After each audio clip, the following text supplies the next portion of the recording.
BTCত কংগ্ৰেছৰ পজিশ্যন নাই। ইয়াত BPF, UPPL আৰু BJPৰে কণ্টেষ্ট, বেলেগ পাৰ্টিৰ ইয়াত কণ্টেষ্ট নাই।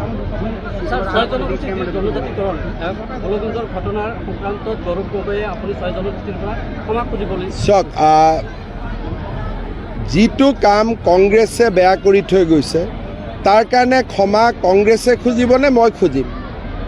কংগ্ৰেছে বিধানসভাত প্ৰস্তাৱ লৈছিলে যে ট্ৰাইবেল কৰিব লাগে কাকো ক্ষতি নোহোৱাকৈ। এইটো কি কথা যে ভাত খাব লাগে কিন্তু কাঁহী বাতি নাথাকিব? এইটো কেনেকৈ হ'ব পাৰে? গতিকে গৌৰৱ গগৈৰ দেউতাকে কৰি যোৱা ভুল সিদ্ধান্ত এটাৰ বাবে মই গালি খাব লাগিব নেকি? এই কথাটোতো চবেই জানে। গতিকে সেইকাৰণে আমাক কোনেও বেয়া নাপায়, সকলোৱে জানে যে আমি চিনচিয়াৰলি এইবিলাক কাম কৰিব চেষ্টা কৰি আছোঁ।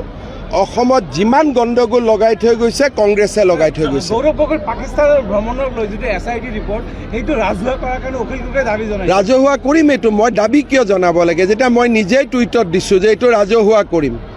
যেতিয়া মই ক'লোহেঁতেন যে ৰাজহুৱা নকৰোঁ তেতিয়াহে দাবী কৰিব লাগে। মই দেখোন প্ৰথম দিনাই টুইটত দিছোঁ যে আমি ৰাজহুৱা কৰিম।